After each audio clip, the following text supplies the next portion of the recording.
In Indian illegally occupied Jammu and Kashmir, in continuation of the ongoing anti-Kashmir campaign launched by the Modi regime to implement its Hindutva agenda, 3 more Muslim government employees have been terminated from services on baseless charges. According to Kashmir Media Service, the latest victims of the termination drive have been identified as Manzoor Ahmed Ittu, Syed Salim Andrabi, and Mohammad Arif Sheikh.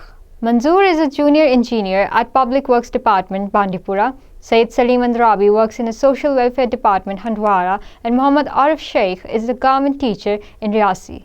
2 days ago, the authorities also suspended a government teacher in Ramban district of Jammu region on the charge of being critical to the Modi government's policies in occupied Jammu and Kashmir. Hurriyat leaders and organizations in their statement issued in Srinagar strongly reacted to the expulsion of the Muslim employees from their jobs and said under a well-hatched conspiracy, the BJP-led New Delhi government is deliberately targeting Kashmiri employees. And the objective is to replace them with Hindutva-inspired activists from India so that the apartheid agenda could be executed in the occupied territory on a fast track. Indian police arrested a youth identified as Mohammad Rafi under Black Law Public Safety Act during a raid in Mandi area of the Poonch district.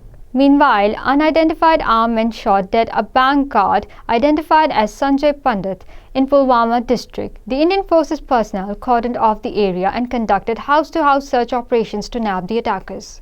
People's Democratic Party chief Mehboob Mufti, while reacting to the killing of Sanjay Pandit in a tweet, said that such incidents, be they take place in Haryana or in Kashmir, only benefit the Bharatiya Janata Party. Hitting out at the Hindutva party, Mehboob Mufti blamed the BJP government for endangering the lives of minorities in the Kashmir Valley in a bid to project a picture of normalcy in the territory.